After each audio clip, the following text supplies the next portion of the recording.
Welcome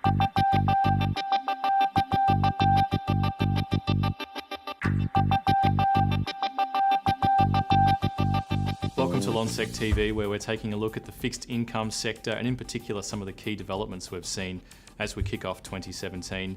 Joining me is Libby Newman, General Manager of Fixed Interest and Multi-Asset Research, and Jude McDonnell, Senior Analyst at Lonsec.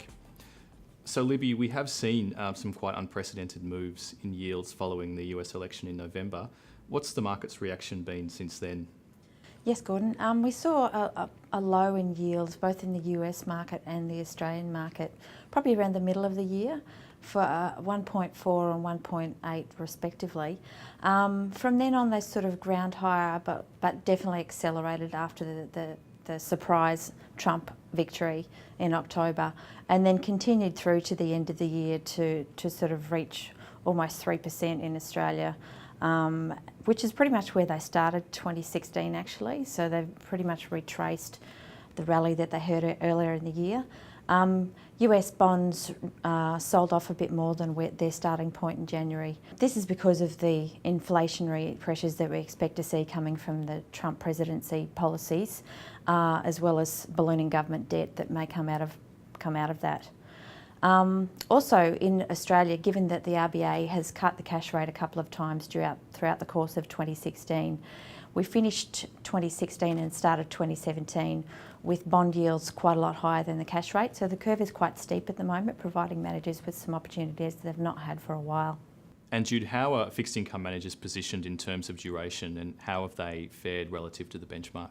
Managing against the benchmark has been challenging. Benchmark duration has lengthened during 2016 as borrowers sought to lock in long-term rates at historic lows. The best performing part of the index in recent years has been long-dated bonds, which have benefited most from the fall in yields. However, since October, duration has been a drag on performance of the benchmark as yields have started to rise.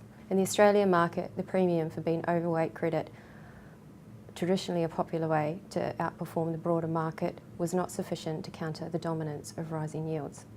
However, fund managers have been wary of taking long duration positions due to the position of bonds in the current cycle. A similar trend has occurred in other subsectors, with the situation in Australian bonds reflective of the performance of index and diversified fixed interest funds. And Libby, what have we seen in terms of performance across subsectors in 2016? Yeah, 2016 was another challenging year for bond managers, particularly in Australian fixed interest and global fixed interest. So in response to that, where some managers have had a more limited opportunity set, we've seen them try to expand their toolkit. So Australian bond fund managers may try to take some relative value trades or some positions in non-Australian dollar bonds in order to enhance their yields. As mentioned, short duration positions have helped some managers to stem their losses in the latter part of the year. In credit markets, in high yield markets, we've seen some volatility, mostly in light of energy exposures, that has added to performance during the course of 2016, but not without some rocky roads in terms of defaults. So managers needed to be careful for which bonds they were selecting in that credit market. There is a solid pipeline of Australian government bonds coming through, and these continue to be attractive to investors. And in late 2016, we saw the first ever 30-year Australian bond issued to the market, and in mid-January we've seen a record bond issuance of a 2021 maturity bond, which was again met with strong demand from investors. And Jude, what sort of product growth are we seeing in the market, and what has been the general trend in terms of rating outcomes? Looking back over recent years, we have seen significant product growth. Our most recent sector review, published late last year, covered a total of 140 funds, compared to 2015, which was 127 and 45 in 2010. Drivers continue to be an expansion of post-retirement income-focused solutions, such as multi-asset income products, plus growth in the unconstrained funds. There is also demand for riskier products, such as high-yield bonds. Unconstrained bond funds are the largest peer group subsector, with 24 funds ranging from Australian-focused, more conservative offerings right through to hedge fund-like, riskier products. 4 new funds were added in the latest sector review. In terms of rating actions, upgrades outnumbered downgrades, with 16 funds upgraded and 8 downgraded. 12 funds hold Lonsec's premier highly recommended rating, with 5 funds joining the ranks in 2016. Finally, what are the major themes playing out in fixed income markets at the moment, and what are some of the key risks heading into 2017? Probably a continuation of the end of 2016, where we saw the Fed hike rates in December, and we've seen further rhetoric earlier this year in terms of Janet Yellen coming out and really wanting to be on the front foot in terms of staying ahead of that in light of the inflationary pressures that might come through there.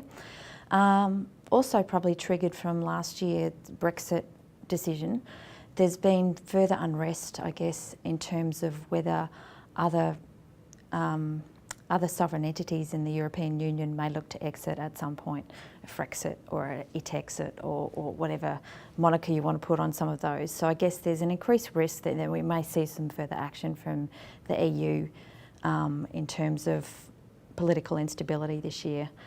So on face value, and valuations are more attractive than they were in the middle of last year. But that has to be tempered with the backdrop of global growth and some central banks stepping back from their explicit easing policies. It was interesting to note that unconstrained bond funds, which should do well in this environment where we have choppy markets, we still had quite a range of outcomes from those managers. And I was having a look just before, and there was a manager that, when I did a presentation in June last year, was sort of at the bottom of the pack, is now top of the pack for the last 6 months. So there's quite a range of outcomes that can be achieved in a short space of time. So we'll have to continue to watch that space closely. Libby and Jude, thank you very much for your time. And to our viewers, remember, for better investment outcomes, you can log on to our iRate platform or simply visit lonsec.com.au.